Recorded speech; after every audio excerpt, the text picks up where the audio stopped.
Welcome to the Three Body Narrative podcast, where there is no doubt whom the gods have chosen to rule over all other podcasts. It is us. It is Naeem, Pradyum, and Aaron. And yes, I did say that Aaron would be here for today's episode. He is here, but he's not going to be on the video. So we are going to be reviewing and rating the third season of the House of Dragon. So what is the season, or what does the season entail? So the season follows in the aftermath of the second season's final episodes, in which the war known as the Dance of the Dragons between Rhaenyra Targaryen and her half-brother Aegon II Targaryen continues, causing House Targaryen to become further divided. Well, who could have guessed that? All right, so before we give our thoughts on this entire season, I think we'll start with our ratings. So, on the It's be a mix of both, right? I don't know. Yeah, I guess we're going to give our thoughts and ratings at the same thoughts time. and our ratings. Yeah. So this season is an interesting one for me. Again, I'm not guessing. I'm pretty sure the fourth one is going to be the last one, right? Yeah. And we are at the penultimate phase of the whole Dance of the Dragons phase of the books or whatever it is, right? Like in terms of the civil war that happens within the Targaryens, both the houses. So I'll keep the rating for the last in this, I suppose, or maybe I will start off with the rating. I don't know what will keep you guys hooked for longer. I don't know. You guys tell me, but I give this a 3.5 out of 5. Okay, it's a good season. But it so strongly feels like a bridging season again, as opposed to being. I understand it's obviously like part of an entire series, and you kind of have to kind of watch each season to put all of it together. But I feel like when you watch season 1, you kind of feel, okay, this is like kind of captured within this. You walk away satisfied with what has been given for that phase, even though there's still more to come, right? I didn't feel the same for the second season, and it's a similar feeling I have for the third as well. It's like everything reaches a boiling point, and it does not kind of boil over like it should. Which I understand why it is, because the story is supposed to flow that way, and everything comes like to a massive standoff right at the end, which we will get to in the last season. And my only worry with that now is that they've done really well in terms of putting all the players where they kind of really need to be. And that's brilliant. The pacing is a terrible problem for me with this season as well. Yeah. It's all over the place, right? Like, and this is a consistent team with a lot of series that we kind of watch these days. The pacing is all over the place, I feel personally. And with this as well, it's like some of the episodes like really kind of get you hooked, and you kind of want to see the next one, and the next one comes about, and it's like the pace has dropped massively, and everything is just like they're like kind of slowing everything down so that they can build again, kind of a thing. And I think that really lets down in terms of the experience you're having with it. I understand there need to be slow moments, but I'm just finding far too many of it in this specific season as well. In terms of performances, again, there's no question for me. Each one that is playing the role of whoever they have been casted as, especially the new ones who've come in for this season. Not necessarily new; they might have been like side characters in the previous ones, but have become the focus in this current one. Come across strong. Like for instance, the Tumbleton, the whole situation that happens. The Haita lead, whatever his name is, I kind of forget. Ormond. Yeah, Ormond. Right? Yeah, Ormond Haita. Crazy villain. I absolutely loved his this thing. Like I hated him enough to kind of say like when I kind of, it was not Joffrey level of hate, obviously, but still you kind of like, this actor is good because he's making you hate him, kind of a thing, right? So and that's speaking a lot for any villain, that because obviously not in real life they're not necessarily like those people, but when they're playing that role, when they make you feel that way, they've done a good job, and that's what I've walked away with. um Two very special people in the series. One for me is obviously Rhaenyra, and I absolutely love the justice they're doing to this character, because what you see with Daenerys, Yeah. uh, unfortunately, is you see her being this messiah, and you don't see her descent into the madness. You don't see her uh, I mean, transform from we that. see her quickly descend. Yeah, you do. Like it's like you're right there, and then boom, you're nowhere, kind of thing. Yeah, you've gone insane. You've lost it. But with Renera, it's different. You've kind of seen it from season 1 to season 2 to season 3, and it's insane because I myself have been a personal, and again, like I've known the story. I've not read the books per se, like all of them, but I know the story because I've gone through all the family tree and I've read some summaries and stuff like that. So I know the history here. So I know what's going to eventually happen. But seeing it is something else altogether, right? And it's like rooting for Renera and the Blacks from the first season onwards. And then in season 3, you start questioning it. Like, am I really rooting for this person? Wait, if I'm not rooting for this specific side, who am I even rooting for anymore? Right? And there was a point in this series where both sides were like insane, and I was like, there's someone named Darren the Daring, who's a kid, by the way, but seemed much more mature than a lot of the other people around. Granted, he's not being put under the kind of scrutiny that the other characters are being put under, and it's a whole other thing, like how that will transpire if and when they are put into those kind of scenarios. But it was interesting to see what kind of judgments he was making, and perhaps like maybe the realm would do better if he was at the helm as opposed to anyone else, right? But that said, like Renera's arc in terms of where that's heading is next level, especially the way it ends. Absolute madness for me, and I loved it.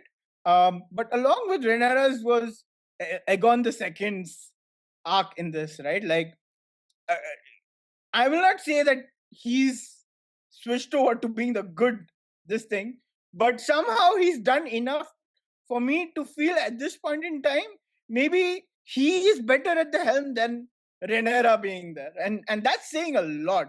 And kudos to the actor because damn, some of the performances he's put in like a couple of episodes were absolutely insane. Like there are parts where you see him as this mad king in a way where he's screaming out at the dragon to like be done, like do away with his enemies, and that's insane to see. But also in the more quieter moments, the way he has those subtle conversations and he's trying to make his decision in terms of how he wants to proceed, not being very impulsive, was good and very refreshing to see. And I love the also this weird uh, mix of feelings they have when the brothers eventually meet. Spoiler alert, by the way. And that very short conversation, but in terms of how not still being physically more dominant than Aemond, Aegon has still become more prominent as a leader, and that kind of shows in that. So all in all, like put all of that together, the arcs of um, betrayals that you see in this, which is Game of Thrones. So you see a lot of that. So it's absolutely insane how they kind of keep doing that over and over, and it doesn't feel man, this is cliche or like it's been done kind of a thing. It still feels like in that moment it feels, oh, what a bitch or what a jackass kind of a moment, like, and I really like that about this show. So my only concern is brilliant setup, but this season felt like the goal was to only hit the boiling point and never really boil over, kind of a thing, until the very end. But even then, it's Yeah. like only a partial boil over that you kind of see. But yeah, a lot of promise, much better in terms of Game of Thrones, like how the this thing flowed. But obviously, it helps that it already has the entire source material to deal with, as opposed to it still being written, kind of a thing. So all in all, a very very solid season, but leaves you with much to desire still. So yeah, 3.5 out of 5 for me. All right. Okay. Yeah, you weren't kidding about giving your thoughts and ratings. So I'm going to Yeah. give my rating first. And I was contemplating between a 2.5 and 3. I think I'll go with a 2.5. And for me, the reason being is that I thought the season was all right. I do echo a lot of your thoughts, but for me, the pacing. So the season is basically starts off brilliantly with the battle at the gullet, obviously Jace's death and all of that, right? And I was thinking this is going to explode into new Yeah. heights of like madness and stuff like that. And then it's 8 episodes of a lot of calm and a lot of like small battles going here and there, sprinkling of really good things happening.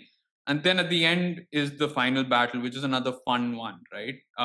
And so it's sandwiched. So two good episodes sandwiched amongst 8 episodes of really, Build up. really, yeah, good build up, but really just flat. Uh, Nothingness in a way. I don't say nothingness, but like I said, small things happening, but not anything blowout that I would expect from the the penultimate season. And I again have this very bad feeling that coming into season 4, we're going to leave a lot of it there, and I don't know how much it is, how it's going to all end up. But I think for me, things that I really liked, you're right. I think Rhaenyra's descent to madness is so brilliantly done. I think Emma Darcy does a great job. The writing, at least for this character, is so good. They probably learned from their mistake from Daenerys, and gets to a point where I'm like, I loathe that character as well. Like I'm like, you can't handle this. Like I know this might have been your birthright, and I think it all descends to that point where she crazily goes out to the town folk in King's Landing and screams out that she's the prince who was promised. I'm like, no. So that culminates in that craziness.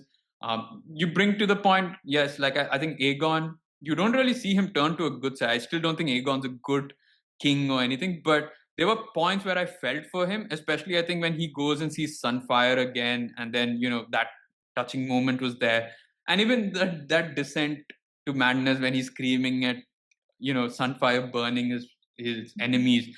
I do like the conversations that he has with Laris, right? In terms of the way to be a good king and to try and learn from his past mistakes. But I still think he's stupid enough to not really learn from it, right? So I still think I wouldn't call it a redemption arc. I've seen a lot of people say that like they're rooting for him. I don't root for him, but it doesn't mean that I'm rooting for Rhaenyra at this point in time, which is great because I don't need to necessarily take a side here.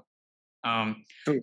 I really loved Ormond Hightower. I mean James Norton does a great job of a very despicable character, and I love the sort of smug look that he has. That a lot of like I think Tyrells also had in Game of Thrones. That they are sort of like this holier than thou kind of people because Yeah. they live in a much more luxurious lifestyle. So I love that. Um, I I wish we could have seen a lot more battles. Like, I mean, I don't think it was right to have the Battle of Tumbleton at the last episode. I Yeah. don't know whether they're trying to move away from the Game of Thrones thing of not doing the ninth episode as the big, massive battle and the big, crazy episode. But I think that really worked because you then let one episode, which is the 10th episode, calm things down and really like deal with the consequences of that, right? And I'm also not the greatest fan of the way they maybe did the Tumbleton because if I'm not mistaken, uh, Hugh also gets on the dragons and turns against the blacks. So it's not only Ulf but also Hugh, like Vermithor and this thing. But I think that might come a little later. So because I think now later. that he sees that his wife is Yeah. got attacked, now I think that might come a little later. So I'm excited to see that we finally saw the end of Kristen Cole, which is a little anticlimactic, if I say to say the least, Hmm. for such a You didn't feel the like, oh yeah, yeah. So, it's happened. But I but also think it's nice that he kind of got that kind of a death. true. He didn't deserve the, what do you say, like a grand end that he wanted in terms of, oh, let's us fight it out kind of a thing, right? But Like honestly, was I haven't felt like, that kind of feeling for a long time in the sort of Game of Thrones and now House of Dragons thing. So even in the Battle of Tumbledore, it's not like it gave me goosebumps or chills. I really liked the way it was done, and it was fun to watch. Like, I guess, get seeing Ormond get his comeuppance, right? Like yeah. ideally you would be like, yes, not Joffrey type levels, yes, but you'll still be like, good on him, like good on the White Wolf to whatever kill him. But I didn't really feel that as much. The one thing I really loved was Sheep Stealer and Rhaena's sort of story there, which was Yeah, yeah. which was really cool. I loved that entire scene where the three dragons come, right, which is Sheep Stealer, no, four, That Sheep was insane. Stealer, 4, yeah.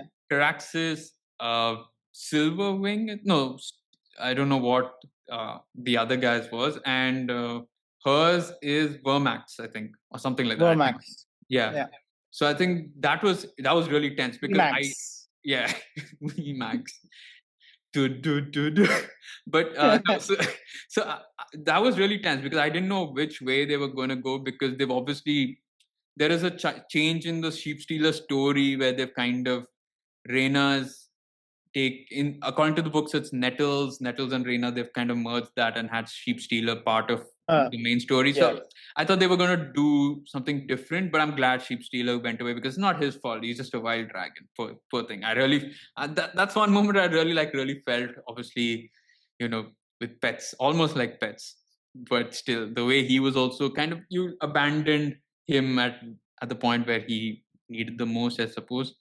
So Yeah. those were pretty cool. The other one I need to mention is Helena. I really like shout Oh out to yeah. her. I She had think a very, very good season, I would think. Like, I yeah, mean, obviously it's her final one. So uh yeah. but yeah, So Helena that pretty much. yeah, not much to do with Allison per se. We also saw the end of what's the other high tower? What's the father? Otto. Otto Hightower. Hightower. Otto Otto Hightower. Hightower. Yeah. So I do really like certain elements of this season, but as a whole, I still can't give it more than 2.5 because for me the pacing was the biggest issue, and I don't say this often. And I think for me, when it's so apparent and so bad, like it really like down. I have to downgrade the season because of it. It really jars the experience and I've not got to the stage yet, and I think ever since season 1 has ended, where I'm like excited when House of Dragons coming on. Like for me, Yeah. Game of Thrones was like every week I was like, even until the end, I was always like on my toes, like, oh my god, what's gonna happen? I think after the Because first, you kept hoping that the yeah, promised warrior would step up and mean something, and it yeah. never does. Never does All it right, come. name. All right, it's my. But yeah, so I think overall that's my 2 cents on this entire season. I hope that we've got enough time in season 4 because of course we've got now key battles. We've got, I suppose, we've got the largest dragon that's missing. I don't know how no one can spot that damn thing. Like, where's he hidden? Where the hell Yeah. has he gone? So yeah, I think that's pretty cool. Anything else that we want to discuss on this? I think, I mean, the only thing I would say is Alicent, while she's been missing for the most part of it, she did have like one very, very, very critical scene. Absolutely. Well, not just one, I think, three very critical scenes Hmm, in very different, this thing, like, insane. Two of which I'll not talk about, but one of which I will, in terms of her choice to kill her son and yeah. how that almost comes into Her son is fruition. messed up, man. Yeah, on a whole other level. Yeah. Uh, Absolutely insane in terms of, like, even just watching it the first time I was like, whoa, what the hell? Like the first episode I think it happens in, if I'm not Yeah. wrong.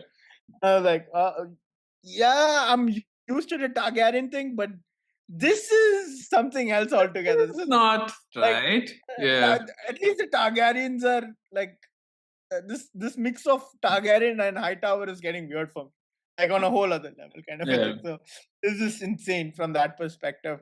Um, So yeah, I just with Daron though, I mean, I know you said that he's a lot more mature, but I also feel like there's a lot of naivety that comes about because we know Game of Thrones and the way it is. Like you can't be logical in a lot of these decisions, which I feel he is, right? Like I mean, he doesn't want to go the way that his uncle Ormond wants to do. He wants to obviously fight the right way, fight the right battles, or not cause a lot of chaos, right? But that doesn't work out in the Game of Thrones. Like logic does not really have a place here. because there's always politics, right? It's Yeah, like it's not everyone's not willing to bow down to the way you want things to be, and you have to be ready to that, yeah, ready for that scenario, and know how to deal with that scenario as well. It yeah, doesn't always mean off with their heads, or it doesn't mean like burn them alive. It doesn't mean that. It yeah. means finding a midpoint. Like some of the most obvious things in terms of where it goes wrong for Rhaenyra is she's got the Valerion the hand, right? Like Oh yeah, yeah, and yeah. Collis.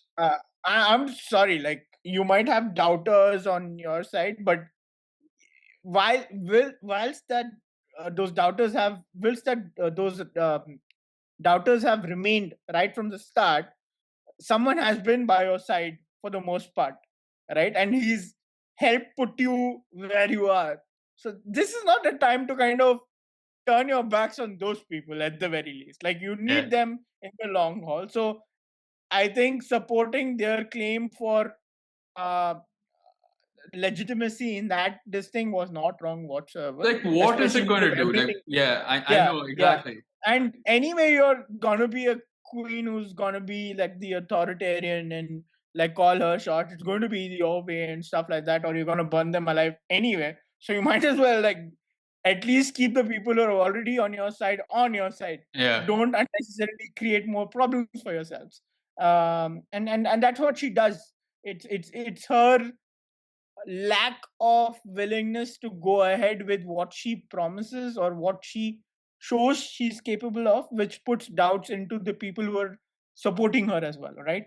And one absolute character that's a massive standout for me that we didn't talk about at all is what is her name? Saria? Nisaria. Yeah, yeah, yeah, Oh yeah. my god, what a cunning little Person. teeth, right? And because the moment she's out of that castle, the first fucking thing she does is like bitch about the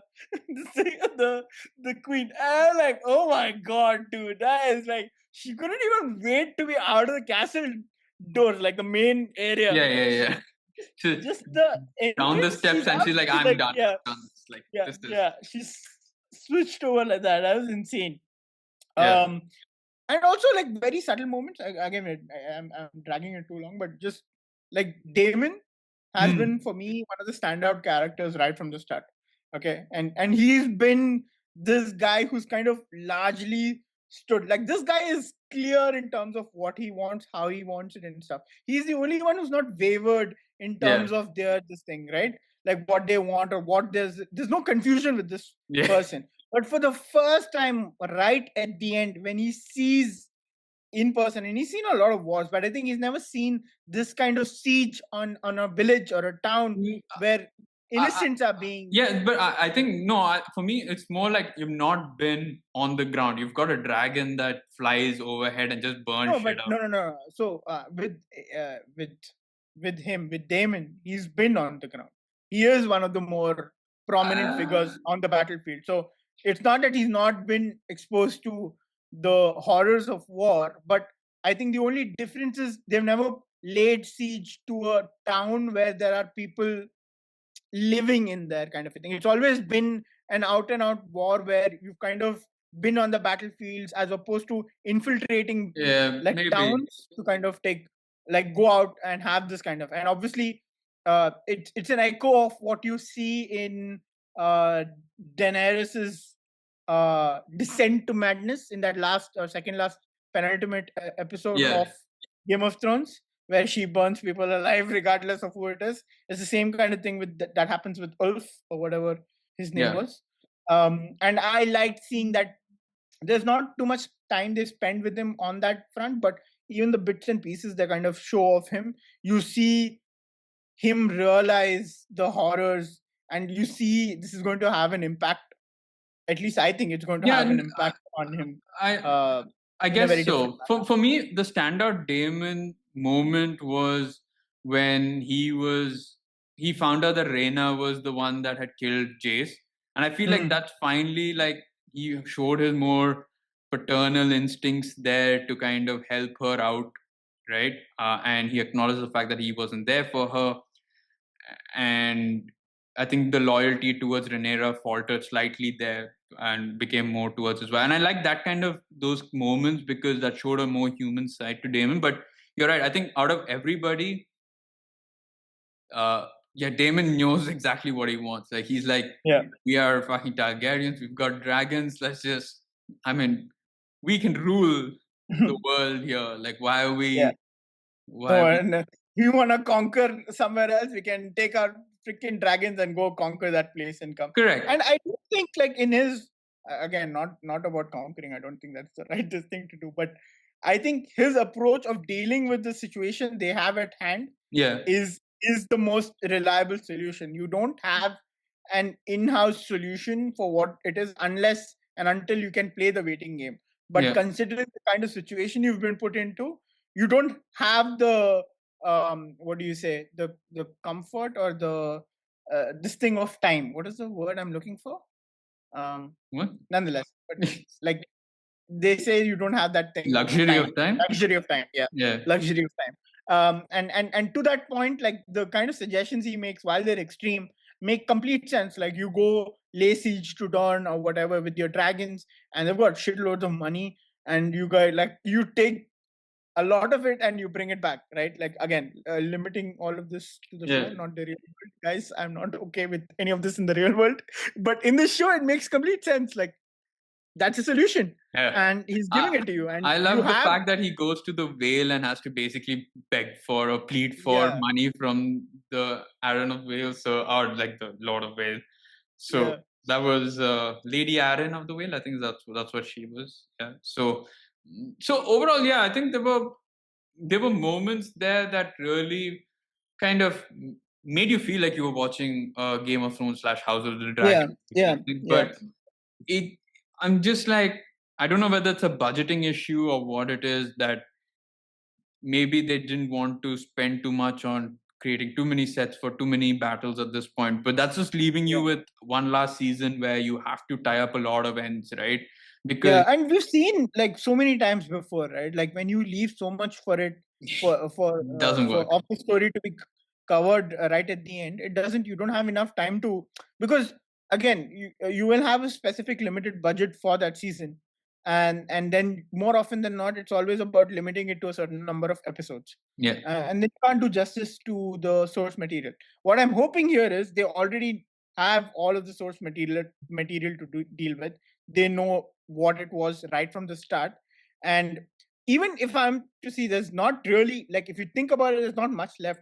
It's that one face off with the dragons, the Yeah. massive face off that's left, that will Yeah. happen, because none of the actual issues will get resolved until that final person sits on the throne. So all of that comes into place once the civil war ends, in whatever shape or form it ends, Yeah, right? but it depends on where they plan to end it, right? Like, because there are different moving Yeah, pieces, different ways different. to do Yeah, it. Yeah, yeah, so yeah. That's it's true. I'm trying to see what the likely scenario is where they end it, because I, ideally I'd like it to end in one particular area, but I don't know Hmm. whether that's the place where they probably I think it ends with uh I will not name the character or whatever, but this specific character naming the next heir to the throne, because I think that makes sense in terms of putting a bow on the storyline, especially from a promised prince perspective, to give you an understanding of